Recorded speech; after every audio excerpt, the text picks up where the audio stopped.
நோக்கி வரப்போகின்றோம் என்று தெரிந்த நம்முடைய முதலமைச்சர் இங்கே இருந்து எஸ்கேப் ஆகி டெல்டா பகுதிக்கு போயிட்டார்.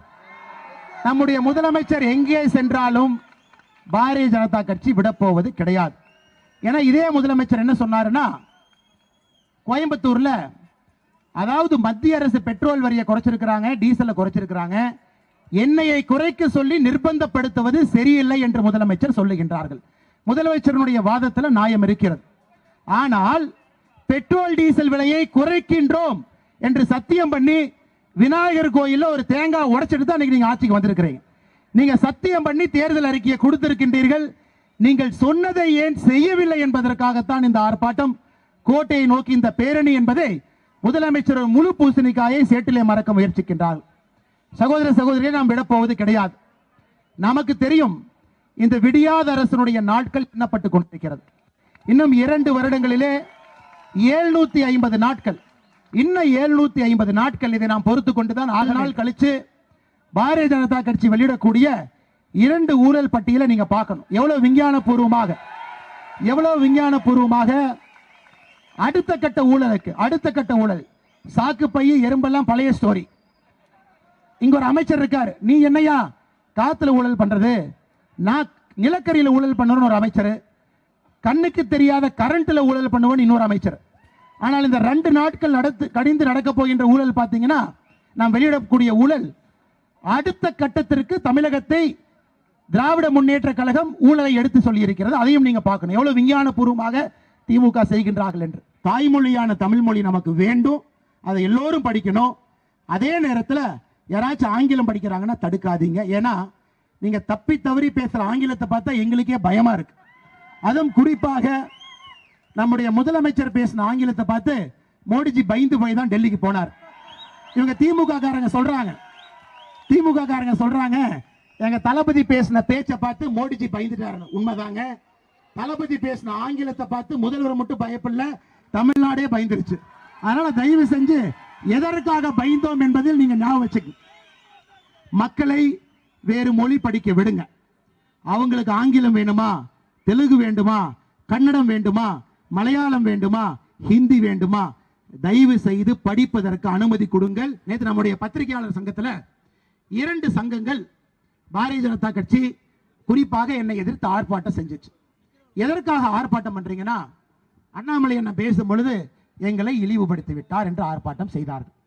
ஆனா அந்த செஞ்ச ஆர்ப்பாட்டத்தில் பார்த்தீங்கன்னா, நாம மீடியாக்கள் என்று சொல்லக்கூடிய உண்மையான தமிழகத்தினுடைய ட்ரெடிஷனல் மீடியா யாருமே அந்த நிகழ்ச்சியில இல்லை.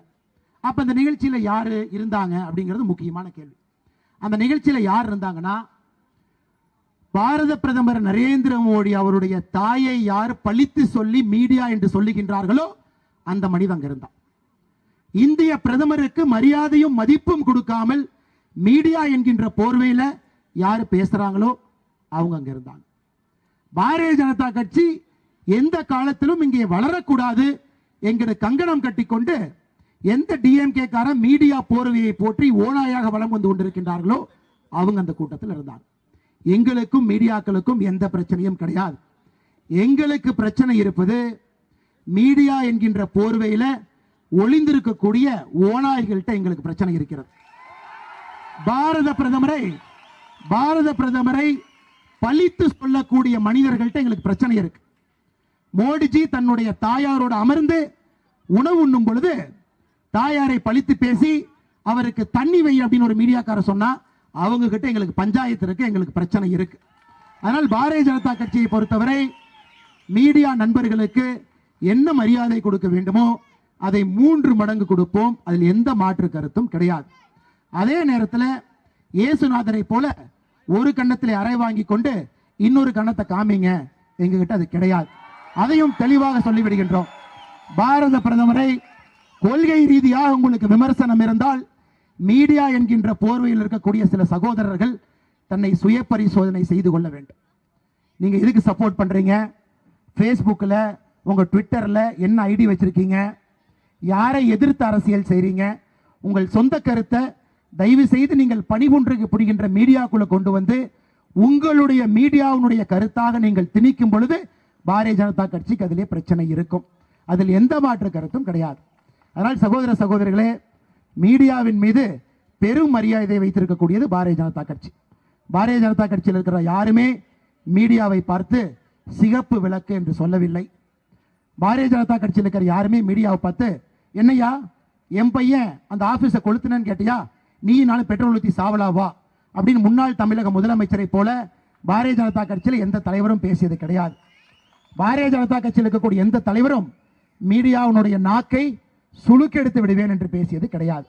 அதனால் ஒரு நாளும் இந்த ஓநாய்கள் மீடியாவினுடைய போரிலே பெயரிலே நீங்கள் போராட்டம் செய்யும் பொழுது உண்மையான மீடியா நண்பர்களுக்கு பெரிய களங்கத்தை நீங்கள் விளைவித்துக் கொண்டிருக்கின்றீர்கள். ஒரு ஜனநாயகம் நன்றாக இருக்க வேண்டும் என்றால் நம்முடைய மீடியா நன்றாக இருக்க வேண்டும். மீடியா நன்றாக இருக்க வேண்டும் என்றால் மீடியாவிலே பணிபுரியக்கூடிய சகோதர சகோதரிகள் நன்றாக இருக்க வேண்டும். அவர்கள் நன்றாக இல்லை என்றால் ஜனநாயகம் இருக்காது என்பதை மறுபடியும் இங்கே வந்திருக்கக்கூடிய நம்முடைய மீடியா சகோதரரிடம் வலியுறுத்தி சொல்வது என்னுடைய கடமை. இன்னைக்கு இந்த அரசுக்கு சொல்றோம், அதிக நேரம் பேசக்கூடாது, வெயில் இருக்கிறீங்க. இன்னமும் நீங்கள் எங்களுடைய கோரிக்கையை ஏற்காவிட்டால் 20 நாட்கள் கழித்து பாரதிய ஜனதா கட்சி மாவட்டம் தோறுமே உண்ணாவிரதம் இருப்போம். அதையும் நீங்கள் ஏற்க தயாராக இல்லை என்றால் 30 நாட்கள் கழித்து தமிழகத்தில் இருக்கக்கூடிய ஒரு பாரதிய ஜனதா கட்சியினுடைய தொண்டன் திருச்சியை நோக்கி வரத்தான் போகின்றான். மாபெரும் பேரணியை திருச்சியிலே நடத்தத்தான் போகின்றோம். 10 லட்சத்திற்கும் மேற்பட்ட பாரதிய ஜனதா கட்சியினுடைய தொண்டர்கள் திருச்சி பேரணியிலே இருக்கத்தான் போகின்றார்கள். 30 நாட்கள் கழித்து திராவிட முன்னேற்ற கழகத்தினுடைய அஸ்தமனம், பாரதிய ஜனதா கட்சியினுடைய ஆகமனம் திருச்சியிலே திருப்பு முனையாக இருக்கத்தான் போகிறது. அது வேண்டாம். இன்னும் கொஞ்ச நாளைக்கு திமுக உயிரோடு இருக்க வேண்டும் என்று நினைத்தால் பெட்ரோல் டீசல் விலையை குறைங்க. 2024 பாரதிய ஜனதா கட்சி ஆட்சிக்கு டெல்லியில் வருகின்றோம் என்பதில் எந்த சந்தேகமும் கிடையாது. ஆனால் தமிழ்நாட்டிலே 25 எம்பிக்களோடு வருகின்றோம் என்பதுதான் இந்த கூட்டம் சொல்லுகின்ற செய்தி. திருச்சியிலே 30 நாட்கள் கழித்து இந்த மிகப்பெரிய பேரணியை நடத்தத்தான் போகின்றோம். 20 நாட்கள் கழித்து மாவட்டம் தோறும் எங்களுடைய உண்ணாவிரத அறப்போராட்டத்தை நடத்தத்தான். இன்னும் 2 வருடம் இப்படித்தான் இருக்க போகிறது. நீங்கள் போராட்டங்களுக்கு தயாராக வேண்டும், கைதுக்கு தயாராக இருக்க வேண்டும், பொய் வழக்குகளுக்கு தயாராக இருக்க வேண்டும். நாம் அனைவரும் கூட ஒரு சிறிய அளவு சாக்ரிஃபைஸை பண்ணித்தான் ஆகணும். பண்ணுவதற்கு நீங்கள் தயாராக இருக்க வேண்டும் என்பது என்னுடைய அன்பான வேண்டுகோள். ஏன்னா அர்ப்பணிப்பு இல்லாமல் எந்த பெரிய விஷயமும் நடக்காது. தமிழக பாரதிய ஜனதா கட்சி அர்ப்பணிப்புக்கு தயாராக இருங்கள். 2 வருடம் திமுக நம்மளை சும்மா விட போறதில்லை. ஆனால் நாமளும் திமுகவை 2 வருஷம் சும்மா விட போறது. இந்த போட்டியில ஒருவர் மட்டும்தான் வெற்றி பெற முடியும். 2 பேரும் ஜெயிக்க முடியாது. திமுக ஜெயிக்குதா, பாஜக ஜெயிக்குதா? 2 வருஷத்துல ஒருவர் மட்டும்தான் அந்த கோட்டை தாண்டி வெற்றியாளராக வர முடியும். பாஜக கோட்டை தாண்டி வருவதற்கு தயாராக இருக்கின்றோம், நெஞ்சுறுதியோடு இருக்கின்றோம், நேர்மையாக இருக்கின்றோம். எத்தனை வழக்குகளை போட்டாலும் சந்திப்பதற்கு தயாராக இருக்கின்றோம். அரசு இயந்திரங்களை வைத்து எந்த விதமான கோமாளித்தனத்தை நீங்கள் செய்தாலும் அதை பார்த்து கொண்டு பாரதிய ஜனதா கட்சி சும்மா இருக்காது என்று இந்த மிகப்பெரிய கூட்டத்தின் மூலமாக தமிழகத்தினுடைய முதலமைச்சர் திரு ஸ்டாலின் அவர்களுக்கு ஒரு செய்தியை கூட சொல்லுகின்றோம்.